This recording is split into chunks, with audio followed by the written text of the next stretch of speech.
Barcelona and Getafe have tied 1-1 away at the Estadio Coliseum, which, okay, at least we finally broke la racha of 6 años, right? We haven't scored away at Getafe in 6 years, since before the COVID pandemic in 2019. But regardless, right, why are we going to let ourselves concede against Getafe?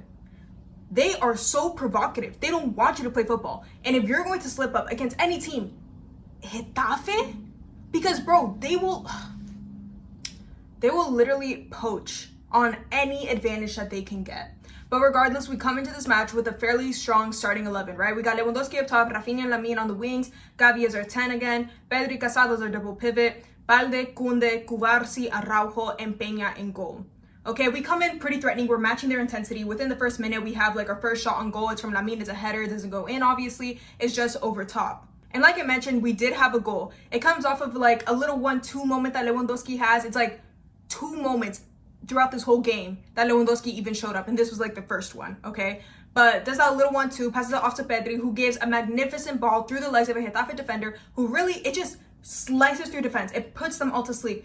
To a run that connects with Jules Koundé, great movement from him, and a great finish, scores a goal. That's 2-2 for Jules Koundé, okay? And that's really just the story of the game. It was Pedri, Koundé, Balde, and Cubarsí as the best performance on this team. Everyone else underperformed, in my opinion. Pedri pulled a masterclass, played his heart out, and it really just shows you, bro. If you watch football whatsoever, okay, if you're not like a little stat bro, right. If you like do the eye test, Pedri is the best midfielder in the world. He does everything you want from a midfielder, and it's so crazy how he isn't a product from La Masia, because everything that he does on the pitch, on the pitch, right, all the balls that he gives, that's what they try and like ingrain into these La Masia Academy players. Like, he's him. But in general, Getafe is hitting, they're pressing, and they're trying to get the ball off of us. But one thing they can't do is get dominance. They can't control the ball. And Barca notices that, right? So within the first half, there is a moment where we make progress and we actually start regaining control of the pitch.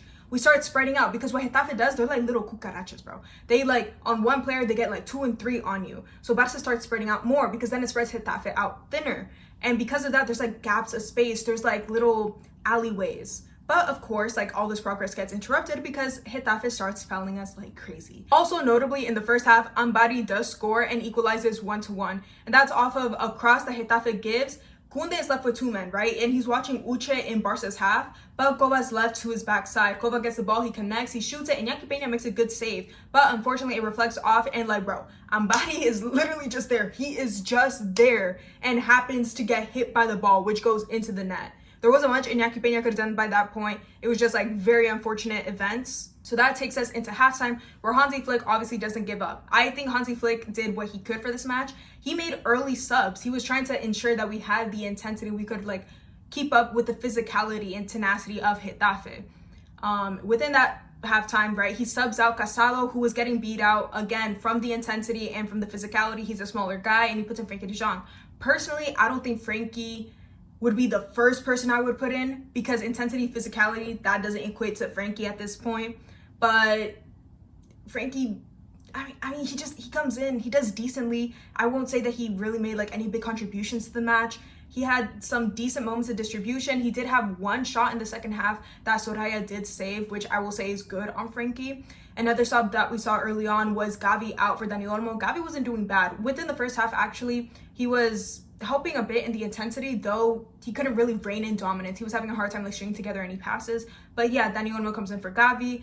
Olmo really can't fit in. He can't find his place on the pitch. If anything, I would put in Olmo for Lewandowski, because he genuinely was not contributing anything. Lewandowski was ghosting crazy this game. But yeah, Lewandowski eventually does come out for Ferran Torres. There is a moment that we definitely need to talk about, and that's the penal that should have been called on Jules Koundé. Because Uche literally hugs Koundé like he went off to the military, got drafted, like, I don't know, like, bro was off to war for like 7 years, just came back, right? Uche's like embracing that guy, crazy. Nothing, like, not even a VAR check. And that's crazy, because you have the tech of VAR, like, bro, the play ended, you had time, didn't check it. But Real Madrid literally got a penal in the same manner, because Rudiger got hugged by one arm from a Getafe defender. They got the penal. So Papa Perez at work. I don't know what to tell you, gang. Something about Barca throughout this whole second half is that we were running out of ideas, we were running out of space, and we just succumbed to desperation. We were passing horizontally, and we were just looking for fouls, right? It was looking like Xavi ball out there, okay? But all in all, we had 21 shots in which we scored 1. We had 76% of possession, 76 or 74, I can't really remember, but regardless, that is very high. And what did we do with it? We had no rhythm. We had no fluidity. Getafe literally disrupted all of our second half. We couldn't string anything together. All that we had was a Pedri masterclass, Pedri Potter, whatever you want to call him, right? We had Balde, who was so threatening on the left, bro. He had Iglesia on skates. Balde had techers today. It was probably my favorite performance from Balde. The crosses that he was giving, there was one notable, I'm pretty sure it was in the second half, that he crossed it over to Lewandowski. Amazing ball that it was. Lewandowski does connect on the header, and it just like passes in front of the goal. And the most unfortunate part of that play was Kunde and Araujo on that back post, and they failed to make a connection. It would have been such an easy finish. And yeah, that just continuously happened to Barca. But something else that was the thing is that we can't accelerate. We slowed down so much in the final third because at times we would catch Getafe off guard and we wouldn't do anything. We would just slow down a lot. And I think that was like a big issue that I had with Lamine Yamal's play because he's entertaining. And today he had regates. He had a big confidence, a big aura on him. He was making trivela crosses. He was making rabona passes, things that, you know, he was just having fun with it. And I love to see that. The whole football world loves to see that. But the thing is, ultimately, you're trying to win a game. You're trying to contribute to your team collectively. And it wasn't like he was looking for goal. Specifically in that first half. Coming into second half, Lamine had a new thing about him. Probably some constructive criticism that he took well. And he started shooting from range. But my point was, Lamine was doing those regates, specifically in the second half. Sometimes it would just like slow us down rather than taking advantage of the fact that we have the edge on Getafe. And it was either that or he would become desperate and just like, I don't know, just hit it a lo loco, low key. But let's dive into player ratings, starting with Rafinha, who I don't think he had a good game today. I think he didn't show up in the first half and he was struggling to do so in the second half, although he did have more possession of the ball, but it felt more like he was just like holding the ball, you know, like he had the ball, but he wasn't doing too much with it in the same vein that I was talking about Lamine. So I'm going to put Rafinha at a 6 out of 10. Lewandowski, ghosted. Bro did not contribute. I'm going to put him at a 4 out of 10. There's not much more to say about that. He had those 2 moments that I said in the video previously. Lamine Yamal, I'll put him at a 7 out of 10. And that's because, again, he was entertaining. He had some cool moments to watch. And he was a bit threatening. He did have some shots that, like, gave Getafe, Soraya, the keeper, it gave him some difficulty, right? Made him dive, you know, agacharse y todo. But aside from that, I don't think it was a great performance from him. Pedri, a 9.4 out of 10. Once more, Pedri gave a masterclass. He proves to be Barca's most important player. And before any of you guys start like typing your little comment or whatever saying like, this guy doesn't know the ball, I say that because I know it's about Lamine Yamal, okay? And I will admit, when Lamine Yamal isn't here, Barca doesn't do much. But it's different because I think Pedri is the most important player in the sense of functionality, okay? Because Lamine is like the most definitive player on our team. Without Pedri, the team doesn't work. Without Lamine, the team won't make a decision, right? It's like with Pedri, we're at equilibrium. We have the opportunity to win or to lose. Without Pedri, we're not even on the equilibrium. We're not on the scale. You get what I'm saying? But I don't know. It's so crazy. Pedri is the best midfielder in the world. I don't care. But moving on to Marcasalo, I'll put him at a 4.5 out of 10. He was trying. He really was. He was going in for like those tackles in the first half. He was trying to get the ball back, but he was just beaten out by the intensity. He was drowned out. So I think subbing him out was a good decision. However, I don't know that Frankie was the best course of action, but I can't really say what midfielder would have been.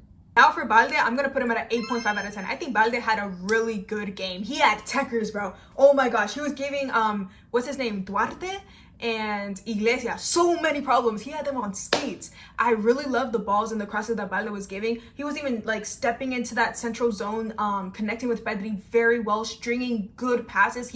His dribbling today was on point. Like, I really enjoyed Balde's performance, probably my favorite from the season thus far. And all of Balde 2025 has just been a huge upgrade. Now moving on to Cubarsí, I'm going to put him at a 7.5 out of 10. I think he was solid. I think he had good coverage on those 1v1s. He wasn't antsy, right? He waited. He anticipated well. He was deflecting shots, passes, whatever you want to call it, quite well. Araujo, I'll put him at a 7 out of 10. He was solid in the defense. His pace and his physical really helped a lot in defending that tenacity from the Getafe's single striker and that collection of midfielders.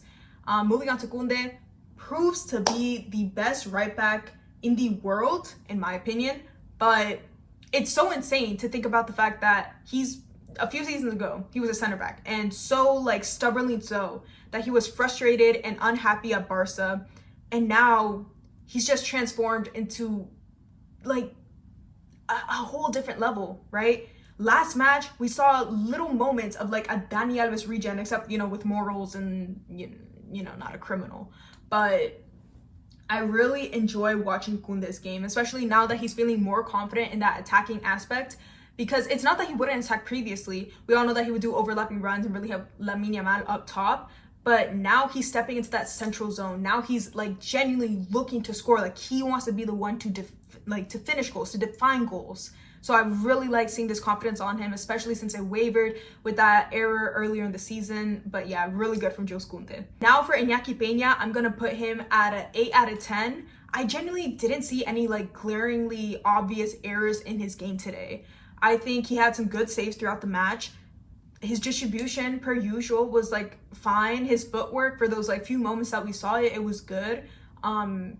I don't know, like I don't think the goal that we conceded was Iñaki's fault by any means. I don't think he had like an excellent game, because an excellent game would be what we saw with Courtois against Barca, because Courtois really saved Real Madrid, bro. But yeah, now for rating the subs, let's start with Ferran Torres, who completely ghosted. I'm gonna put him at a 3 out of 10 solely because I can't find it in me to give anyone a 2 or less, because that would warrant like some type of, I don't know, like a red card, an own goal, something like that, right? And Dani Olmo, like I said, he just couldn't find his place on this team, like in this game. So I'm gonna put Dani Olmo at a 4 out of 10 because he did have like small moments of passing that was like, it was all right. Frenkie de Jong, I'll put him at a 5.5 out of 10 because again, he had like those small moments of distribution that was just like, it was good for him. He was giving some like good balls at times, and he had that one shot that Soraya saved. It is necessary to shout out Duarte and Alderte because them two as a center back duo, they were so good, especially Alderte. He gave so many issues. He was denying Barca of so many opportunities. He was covering us crazy. And if not for Pedri being the man of the match, you could give it to Alderte, which is less likely, of course, because they don't give the same recognition to fullbacks as they do to like more attacking players. But Alderte really played his shit out there, bro. Thank you guys so much for your support on this video, on any video. Like, comment, subscribe. Tell me your thoughts on this game. What would you have preferred to see as subs, as rotations? What do you want to see on Tuesday against Benfica? Do you think that this tie was on Hansi Flick? Do you think it was on the players? Do you think it was circumstantial because of like, you know, the luck thing, like the heebie-jeebies of like the Estadio Coliseum? Like, I don't know. Let me know anything, unless you're being weird. Anyway, thank you guys so much for watching, and I'll see you on the next one on Tuesday. Bye.